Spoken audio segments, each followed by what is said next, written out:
Can coupon shopping really save you money?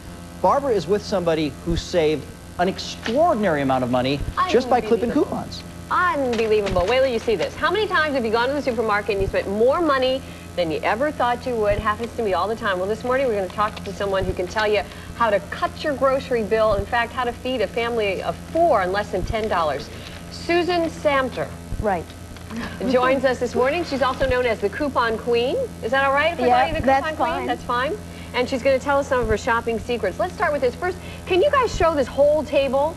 All of these groceries. Once you get a look at all the groceries that are sitting here, I mean, everything from the frozen corn there, corn on the cob, you know, all the way to all this Scotty's tissues and everything, and all these name products. Right. Right, all this stuff, this whole table. And the total of this, if you did not use coupons, so Susan actually went shopping and got all this stuff for us. So this is the real thing. We have the receipt right here. This is from Ralph's, your friendly store. Yeah. She went there, and the total of all of this stuff without coupons is $112.37. Says it right here. Now, by the time she finished with the coupons, she ended up paying $3.92. $3.01 of which was tax on the non-food items. Can you beat that? No. Wow, if that doesn't get you going, if you aren't ready to listen after that, though I must say, at Ralph's you get double coupons. You do get doubles, and that really will help your savings increase even more. But basically what I used yesterday when I went shopping were coupons that I've gotten back from refunds, which are free, and they look something like this. This one says a free Bounty paper towels, a free Era detergent. So I use basically these, but if you can go to a store like Ralph's where you have double coupons, that's a great saving, because here they have, and this is a typical store flyer, red cheek apple juice on sale for 98 cents, and that's a good buy. It's already $1 off the original price. But then I went back to my coupon file that says 50 cents off the purchase of red cheek. 50 cents doubled to $1. The cost of this is 98 cents, and I'm getting you got money back. So if you can do this when you shop, buy the product when it's on sale, use a corresponding coupon, in many cases you can get the product for free. And it just means organizing your coupons. And this is my little coupon organizer, which I have by categories, like a supermarket. So that's kind of a first step if you're going to do this. Right. Okay. Where do you get one of those? Well, this is just a checkbook one that I paid 99 cents for in a Staples type of a store. Oh, okay. But you can use anything. You can even start off with an envelope. Anything that's going to be easy for you to carry and to remember to take to the store. Right. And then put it in the categories, and I just used index cards on the top that you have in the supermarket. So I call that product type. And then I make out my shopping list, and this was the shopping list I used yesterday in exactly the same way. So you go through your coupons and make out the shopping list. Right, and then I know when I'm in this aisle, I pick up the paper goods so I don't have to run back and forth and so on. And I'm all ready to go into the store. Okay, let me ask you about that, the running back and forth, because in your book, this book right here, and I was looking through it, you mentioned that stores are laid out to kind of maybe get you to do what you really don't want to do, which is buy some of the more expensive items. And so tell us a little bit about that. Okay, you've got your coupons, and I'm going to ask you some more about where you get them, but you've got your coupons, so you're going to the store.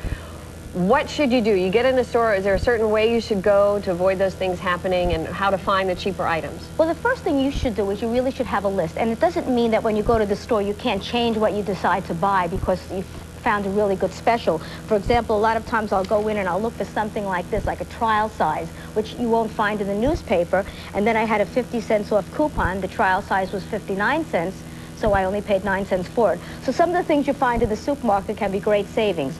But what you should do is, if you have a list and you pretty much know what you want to buy, you should stick to that list.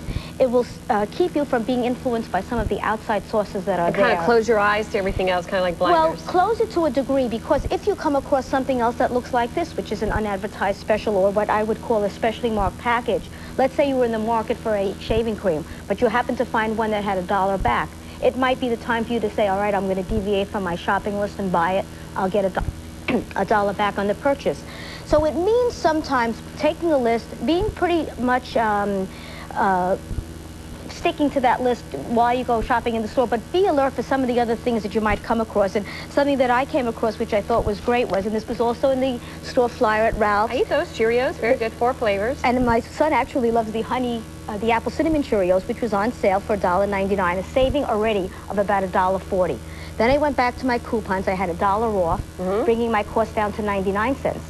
I'm already saving $2.40. But then on the box of apple cinnamon Cheerios, and these are things you should always look for, is a coupon to get free produce, to get back apples Oh, with the never next think time of you go that. to the store. So if you can combine all of these kinds of savings, you can really reduce your bill starting at 10%. If you save 10% on a $100 bill, that's $10 in a week. And if you think of that over a whole year, that's $500. Do you always shop this way? I always shop What's this the way. average? I mean, you don't always do a deal like this. No. This is pretty special, do you? Right. This was taking all my free coupons. But normally what I do, which means shopping the store sales, taking advantage of double coupons like at Ralph's, and then buying in quantity. For example, this apple juice that I paid 98 cents for is a non-perishable type of a product. So it's something that I would probably buy more than one of. That's a good point. But I gotta tell you, I have talked to people who do this, and it's almost become a full-time job for them. I mean, by the time, you know, because you become obsessed, I guess, with looking through all the papers, and I've been with them when they see a flyer, you know, they grab that and go through it real fast. I mean, it's time-consuming, isn't it? Well, what I do on a Sunday when I'm doing the laundry, because I can't do too much else when I'm doing the laundry, and I'm waiting for one to go into the dryer or so on, I start cutting out the coupons from the Sunday flyer, categorizing them in my little coupon file, and then make out my shopping list, because I never know for sure if I'm going to go shopping on a Monday or a Thursday. Maybe I have a carpool to drive, and in between my carpools I can do shopping. And then I like to do the refunding at night when I'm watching TV. I have it sort of self-contained. So if this becomes too much of a burden, then you won't do it. Do as much as you can incorporate into your shopping style that won't become burdensome, but at the same time still save you some money. Yeah, because the whole idea is you still want to get in the store and get out quickly. Right. So is there kind of, before you make that first big buy like this, do you kind of need to build up a coupon and keep library there, huh? Right, and something like this. And keep in mind that there are things that you can do to maximize coupon use. For example, and this is something that everyone should use, whether it comes to detergents or cereals or any of the small packagings of products. This was $1.29.